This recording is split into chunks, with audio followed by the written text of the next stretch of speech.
Hey everyone, Zach or Aquatwist here. 5 years ago, I made a video talking about my thoughts on PAX East 2018, which at the time I thought was the coolest PAX I've ever been to because I only went to the 2016 one before. And since then, I went to PAX East in 2019 and 2022.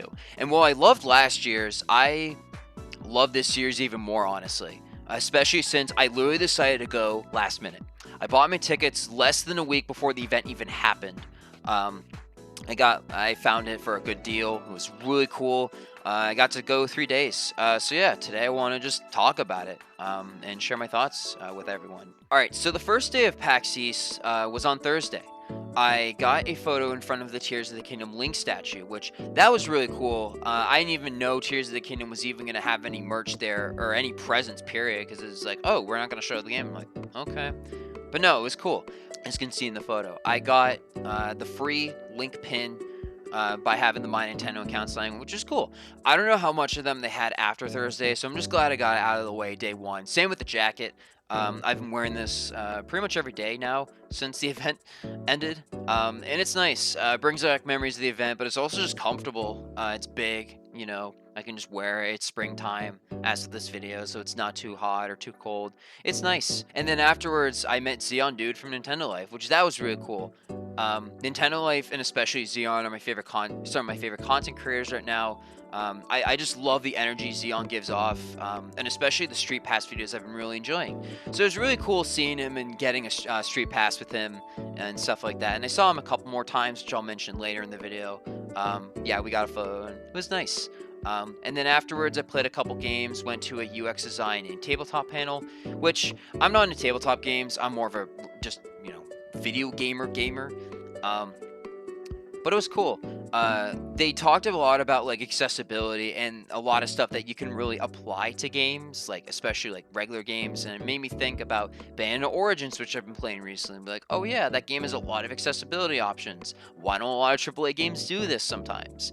But regardless, it was a really decent panel, especially like a good first panel where it wasn't anything like crazy, but not anything like too boring either. It was nice, And then I got to play a bunch of indie games. I'd say I played the most games today out of all the 3 days I went.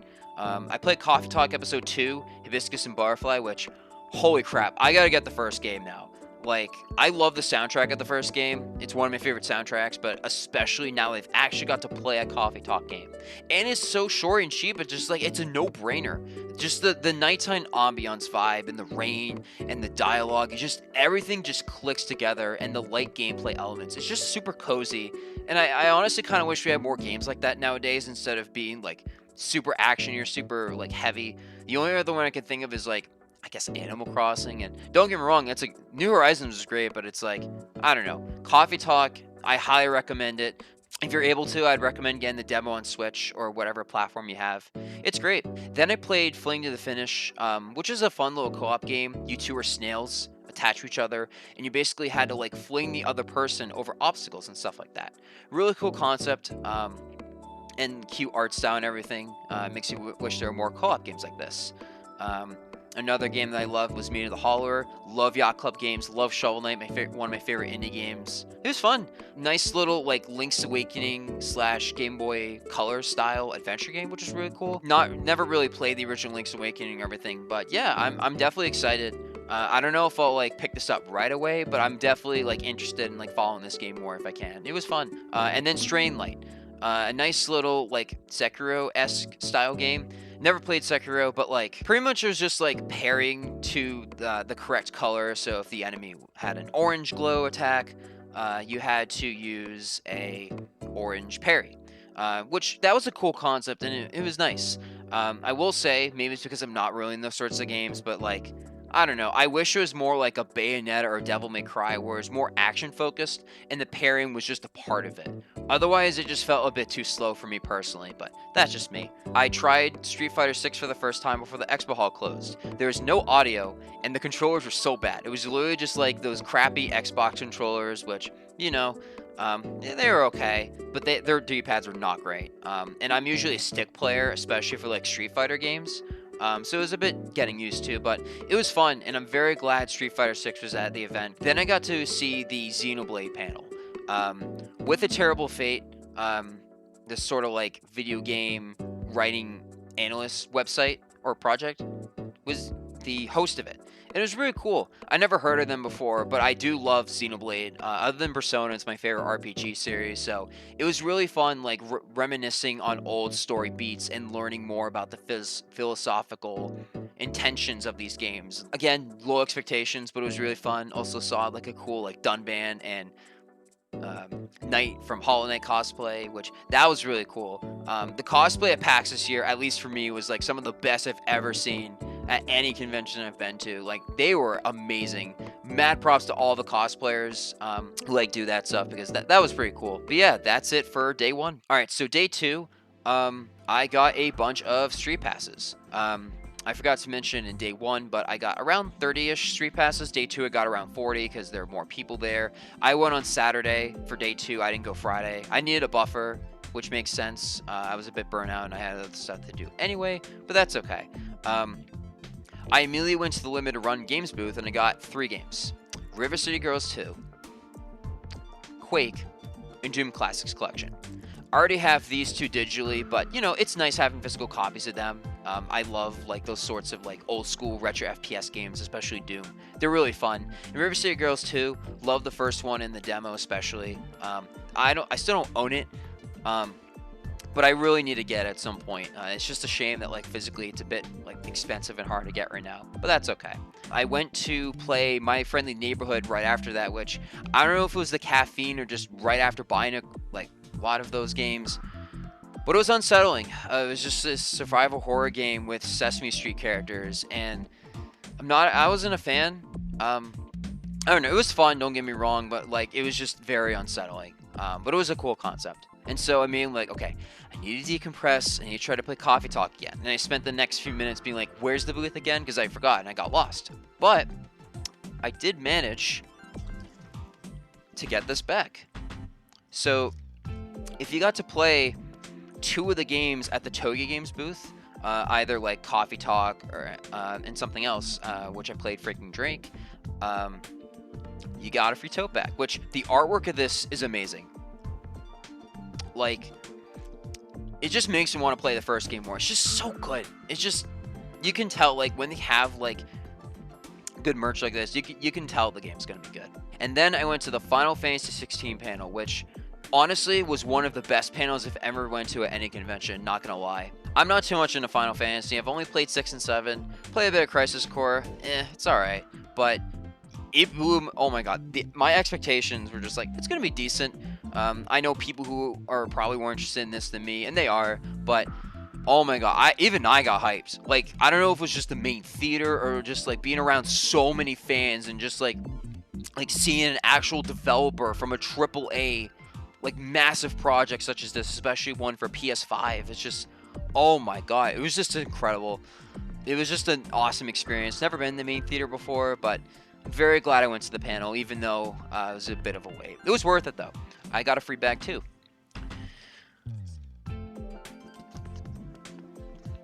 Yeah, it's just so huge, and just, I don't know if I'm ever gonna use this, but it was a really cool free goodie, and it was a lot of fun. I'm glad I went. And then I played a indie game with my cousin, End Cycle Versus. It's a nice little Mega Man Battle Network-esque style game where you move on a grid and you defeat enemies in waves. You just gotta beat all the waves. You know, pretty simple concept, and you can just use the right stick or the buttons, kind of like Smash, to do different attacks or set up like items and stuff, and it was fun.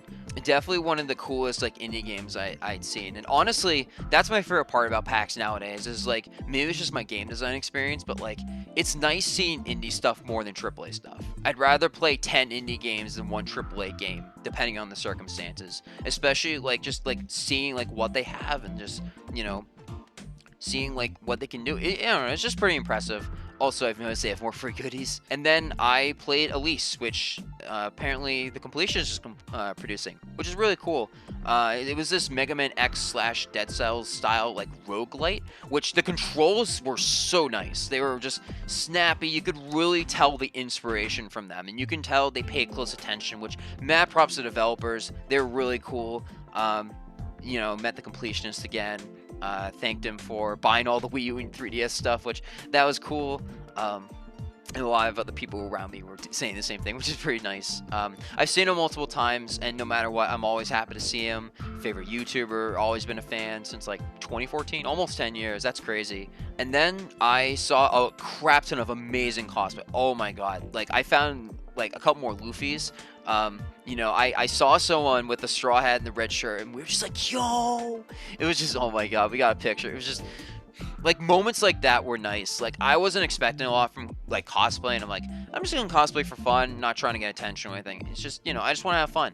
And it was great. I got recognized a lot or complimented, which is nice. I'm not really expecting it, but it was nice. I cosplayed as Wano Luffy with the purple belt and the yellow shorts, and it was fun. I'm very glad I got to do that, but it was a bit annoying to get like the cape like on all the time, but that's okay. And I didn't really get to do much. I missed out on the Street Pass meetup, but I went to the J-Moji tournament, or the Mario Kart contest, which that was a lot of fun. Basically, they had these like modded Mario Kart tracks, right? And with these tracks, they randomly selected 2 people for either Team Rosalina or Team Boo. I love Rosalina in Mario Kart, and I'm very happy she got buffed. So, don't really watch Philbo or J-Moji, but, I have a bunch of Mario Kart friends, and, again, it's nice, like, learning more about like the Mario Kart community and stuff like that, and like seeing like how the scene can go. The mod tracks are also really impressive, especially Green Hill Zone and Mario Kart Wii Rainbow Road. That was a lot of fun. And so yeah, that is the end of day 2. So day 3 was really interesting. I decided to go last minute because it's like, well, I already got a 4-day pass, don't really want to miss out. It felt like I loved going 2 days this year, but it felt incomplete. So I decided to go one more day just in case. And there were also a couple more things I didn't want to miss. And it was great. I first played Athenian Rhapsody, which is a nice combo of Earthbound, Mother 3, and Undertale mechanics. The biggest thing, I don't know if Undertale has this, I haven't played it, but if you befriended an enemy enough, you can become their friend by filling up a meter, which that was really cool, like really emphasizing that sort of pacifist gameplay style, which that was cool. I need to play Undertale at some point. I don't know how I haven't all these years, but I will one day. Then I saw the Mario Kart 8 Championship Cup, which, oh my god, that was probably the highlight of my day. That was just amazing. Again, last minute, I'm like, I'll go. I've never really seen competitive Mario Kart before, and it blew my mind. Oh my god, there was this one moment where someone was trying to get like past a blue shell on Maple Treewood, right? And the mushroom jumped in from the leaf pile. They hit the mushroom and just passed the blue shell at the perfect timing and skipped it. It was amazing. Like moments like that are why I love just like games and just like seeing competitive stuff. That was so fun. It makes me like want to like get into Mario Kart more, and I actually did. I played a bit more Mario Kart when I got home for the next few days. It was just so fun.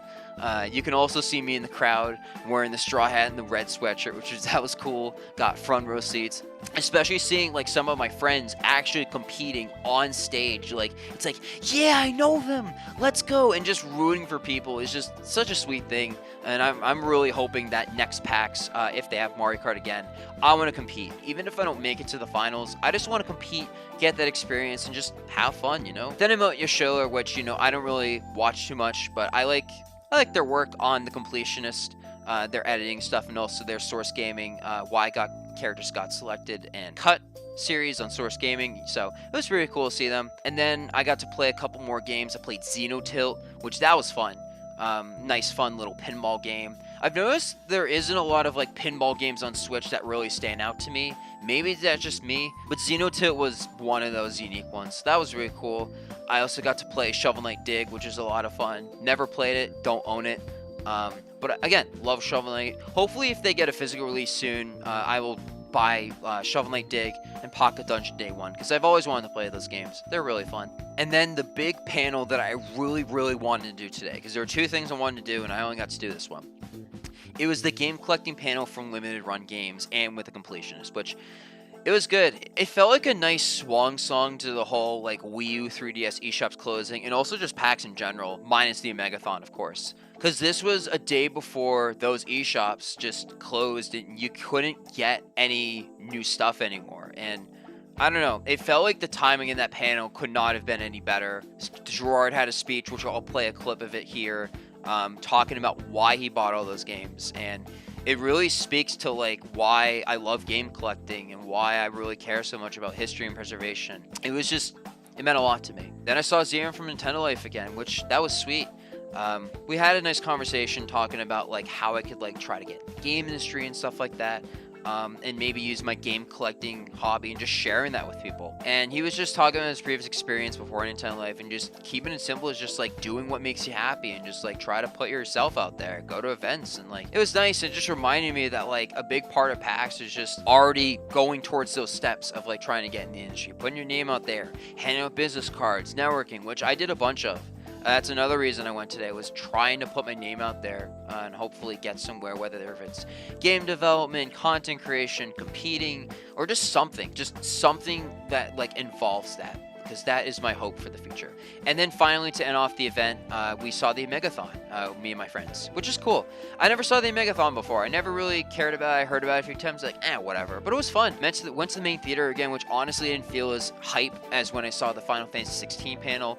But we saw a bunch of people play Toaster Ball, which is a silly concept. They basically had to hit balls in the go, almost like Rocket League, except with toasters in a 2D plane, which that was fun.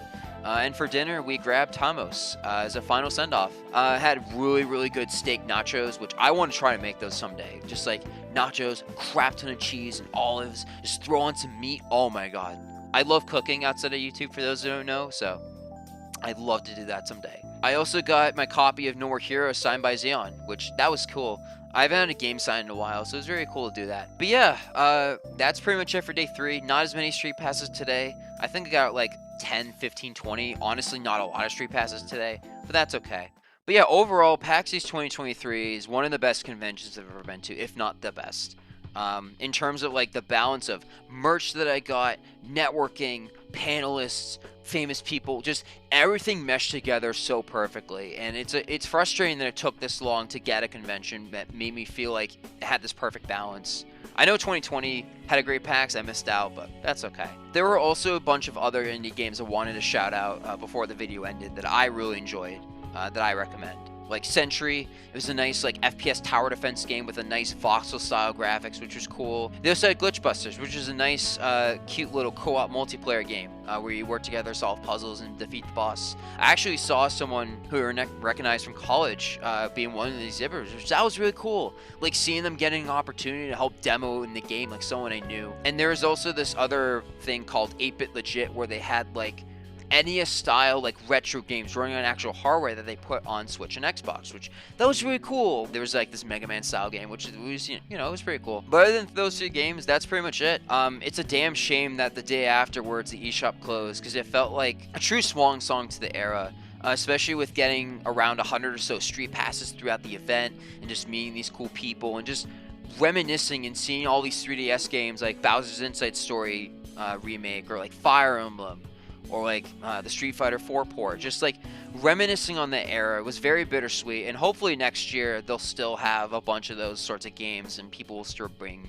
street passes. If you're watching in the future, please bring your 3DS to the convention in the future if you can. Hopefully we can keep street passes alive even after the eShop's closed and everything. I wanted to give a brief shout out to the friends and people who I met there, especially like HP Bowsy64, my good friend Alex, my cousin Jeff, Mankalore, his Mario Kart crew like Princess Brat and 8 Hours of 16 and Downey or Downin. I'll list as many people as I can on screen. Just like seeing all these people and spending all these time with people was really great and helped make this an amazing experience that I will never forget. So thank you. I really appreciate it. It means a lot to me that, you know, I got to meet all these cool people and connect with all these people. And see people I knew, people I didn't. It was a nice event. So yeah, that's it gonna be from me today. Thank you so much for watching. Be sure to subscribe if you want to see more videos like this, and let me know in the comments below. Have you gone to PAX before? Did you go this year, or did you even see me? Let me know. I'm hoping to get like an eShop video out in the future. I just got a new editing software. I really want to talk about those systems, eShop's closing, and my thoughts and what I got. So hopefully that'll be out soon, so be sure to subscribe if you want to see that. Anyways, I'm going to go play some Bayonetta Origins and rest for today, so take it easy. Have a good one.